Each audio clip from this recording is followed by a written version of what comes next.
Inaya was a young man, all alone in Sangora Village. His parents were no more, so he had to take care of himself. He lived in a small hut far from the village center and was a hunter. But Inaya never caught big animals. Every day he would return, home with small bush rats or tiny grass cutters. The other hunters would laugh at him, saying, "Inaya, when you catch something big, then come talk to us." But Inaya didn't mind. He knew he was trying his best. He would take the small animals to Mama Zainabu's shop, where he traded them for food. Mama Zainabu liked Inaya because he was always polite, even when others mocked him. The villagers didn't like him much.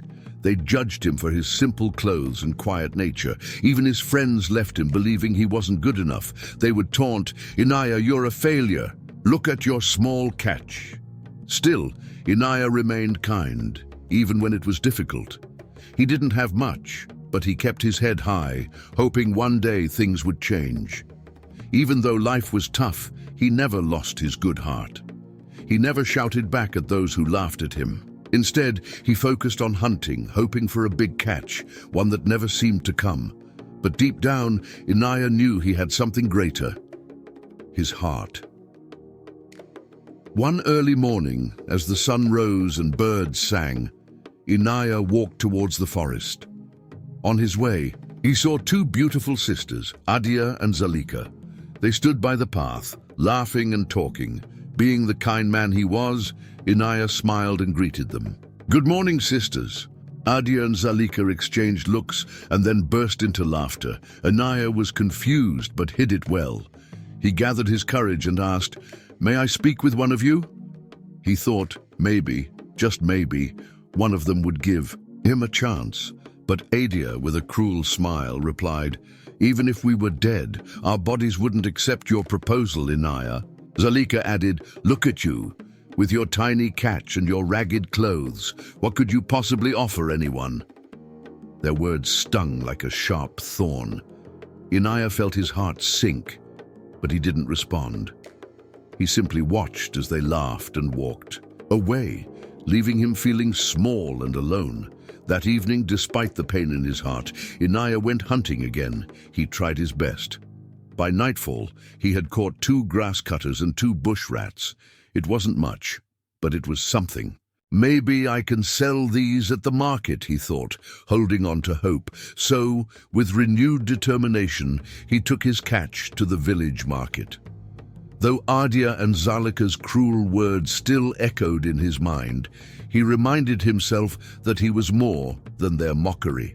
He had his own strength, and that was enough. At the market, Inaya laid out his catch, hoping to earn a few coins for food. But then, to his surprise, he saw Adia and Zalika approaching. With sly smiles, they walked up to him. "Inaya, we want to buy some bushmeat," Adia said sweetly, pretending to be interested. Inaya, surprised but hopeful, replied, "Each bush rat is 7 silver coins, but I will sell them to you for 5 silver coins each." He was willing to lower the price, hoping for fairness this time. Zalika reached into her bag, counted 10 coins, and held them up. "Here's your money," she said. Trusting them, Inaya handed over the bushmeat. But instead of paying him, Adia snatched the meat, and the 2 sisters turned away, laughing. Inaya stood frozen. He had been tricked. They had taken his meat without paying. His heart sank even deeper. The villagers saw what had happened, but instead of helping him, they laughed. "Inaya, you can't even sell your catch without being cheated," they mocked. Crushed, Inaya didn't let the tears show. He quietly picked up his remaining grass cutters and walked away. Life seemed to be getting harder. Everything was going wrong. Yet despite the pain, Inaya kept hope alive. Deep down, he believed that one day things would change. One hot afternoon, after a long day of hunting, Inaya went to the stream to bathe. As he approached, he heard quiet sobs. Curious, he followed the sound and found a large woman sitting by the water, her face buried in her hands. She was crying all alone. Being gentle and kind, Inaya stepped closer. "Hello," he said softly. Why are you crying?" The woman looked up, surprised to see him. Her name was Amarachi, and with tears in her eyes she whispered, "I cry because people mock me. They call me names because of my size. No one wants to be my friend, and everyone laughs at me." Inaya listened carefully. He understood her pain. He knew what it felt like to be laughed at. But instead of joining in the cruelty, Inaya smiled and said, "You are beautiful." Amarachi stopped crying. No one had ever said that to her before. She looked at him, unsure if he was telling the truth, but Inaya meant every word. "You are beautiful," he repeated. "Don't let anyone make you feel otherwise." Amarachi wiped her tears and smiled a little. For the first time in a long while, she felt something she hadn't felt before: hope. Before leaving, Inaya said, "I will come back to see you at sunset." Amarachi was surprised. No one had ever promised to visit her. She wasn't sure if he really would. But Inaya nodded and left, leaving her with a small glimmer of happiness. In her heart, for the first time, someone had seen her. Not just her size, but who she was inside. And that someone was Inaya. That evening, as the sun set and stars twinkled in the sky, Inaya kept his promise. He walked to Amarachi's hut, feeling a little nervous but determined. When he arrived, Amarachi was sitting outside, cooking a simple meal. She looked up, surprised to see him. "You really came," she said softly, almost in disbelief. "Of course," Inaya replied with a smile. "I told you I would." They sat together, talking quietly under the stars. Amarachi shared her story, how she had moved to Sangora Village a year ago, but no one wanted to be her friend because of her size. She spent her days making beautiful crafts, but she had no one to share them with. She told Inaya how lonely she felt. Inaya listened carefully, nodding as she spoke. "I understand," he said. "The villagers laugh at me too. They think I'm not good enough because I don't catch big animals, but I've learned that what others say doesn't matter. You are special, Amarachi." Amarachi smiled. She had never met someone like Inaya before. He didn't judge her, he didn't laugh at her. He saw her as a person, not just her size. Before leaving, Inaya handed Amarachi one of his bush rats. "This is for you," he said. Amarachi was touched. It wasn't much, but to her it meant the world. No one had ever given her anything like that before. From that night on, Inaya visited Amarachi every evening. They would sit for hours, sharing stories and laughter, and slowly they became closer. Amarachi no longer felt alone, and for the first time, Inaya found comfort in someone who understood his heart. With each passing day, Inaya and Amarachi's bond grew stronger. They found comfort in each other's company, looking forward to every evening spent together. What had started as companionship had now become something deeper, something neither of them had expected, but cherished nonetheless. As time went on, Inaya and Amarachi became inseparable. Inaya would visit Amarachi every evening, sometimes bringing her small gifts, a fresh catch from his hunt or some ripe fruit. In return, Amarachi made sure Inaya never went hungry, often bringing food to his hut.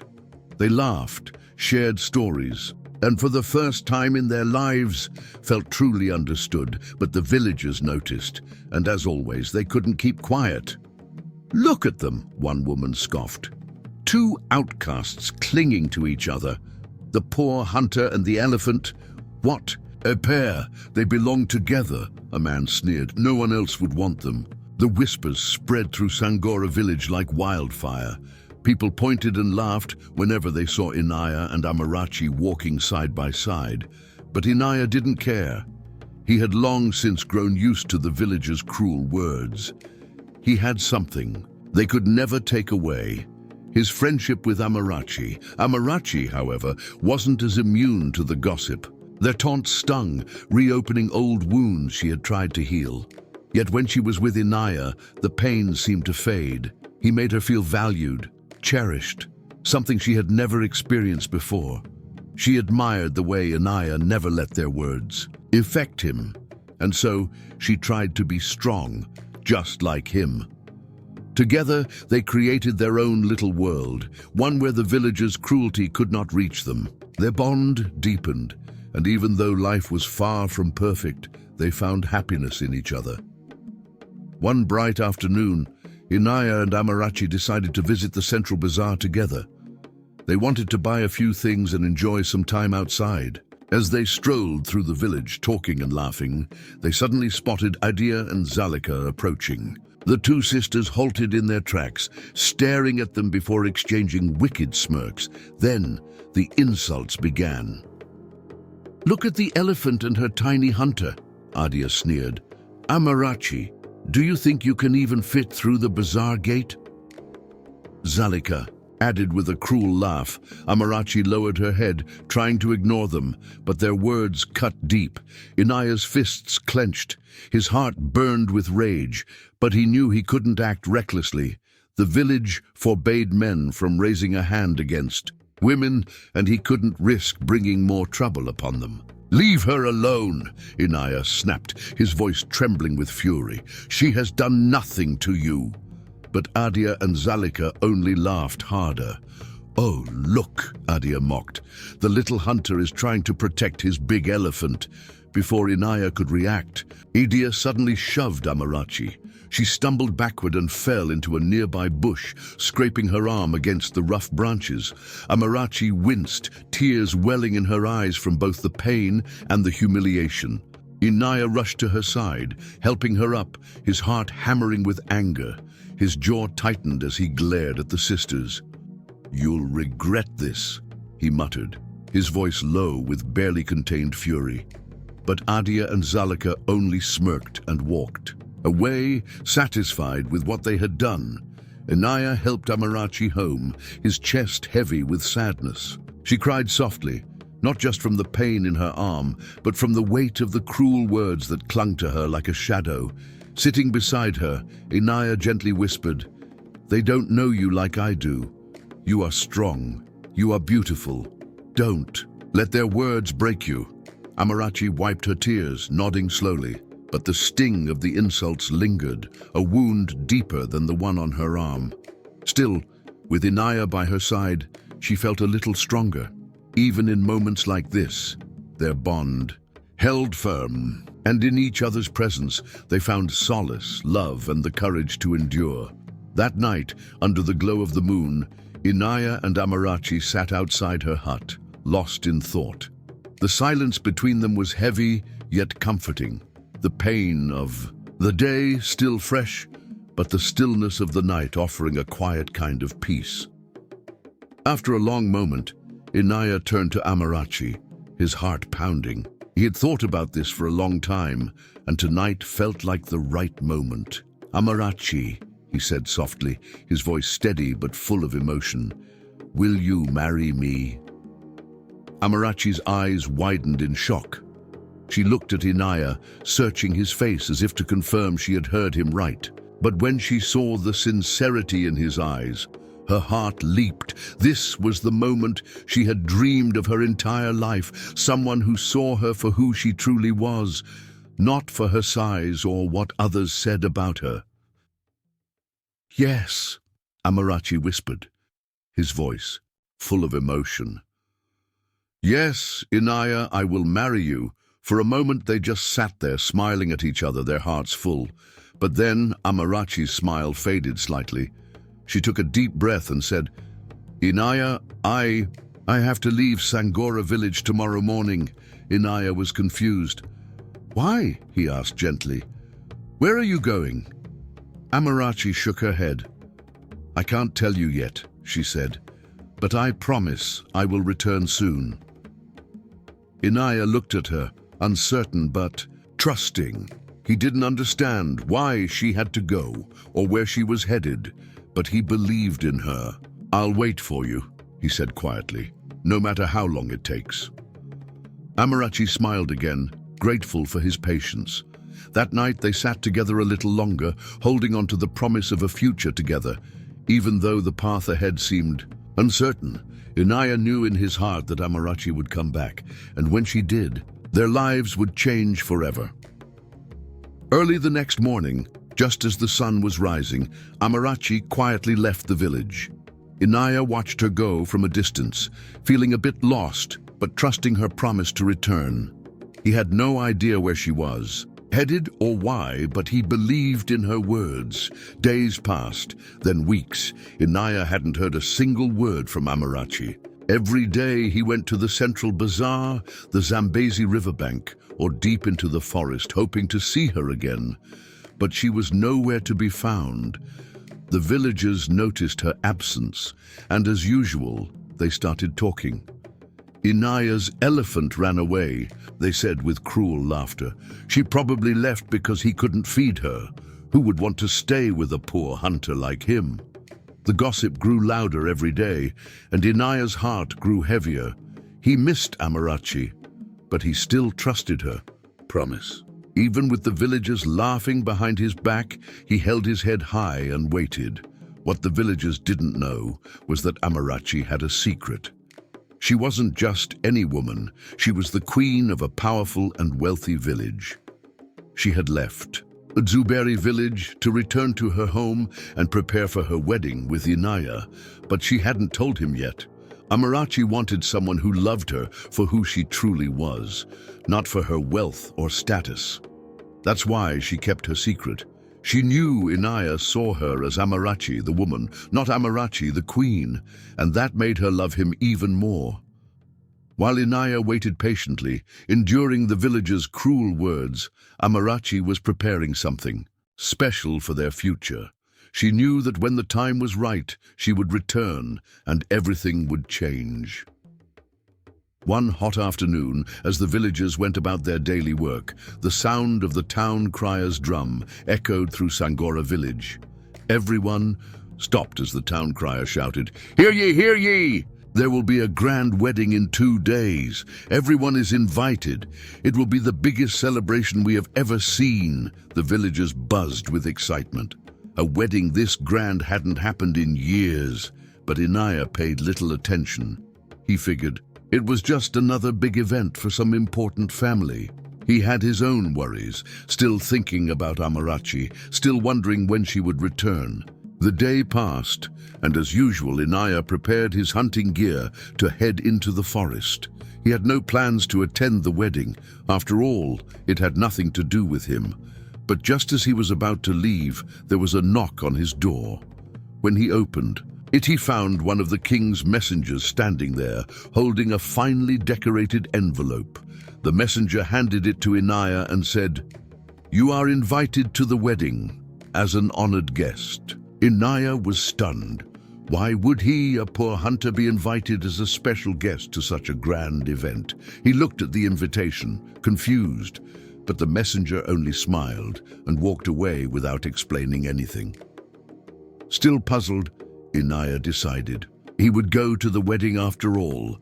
Something about the invitation felt important, though he had no idea what awaited him. He set aside his hunting gear and began to prepare for the celebration, not knowing that this wedding was about to change his life forever. The day of the grand wedding finally arrived. The entire village was decorated with colorful cloth and flowers, and people were dressed in their finest clothes.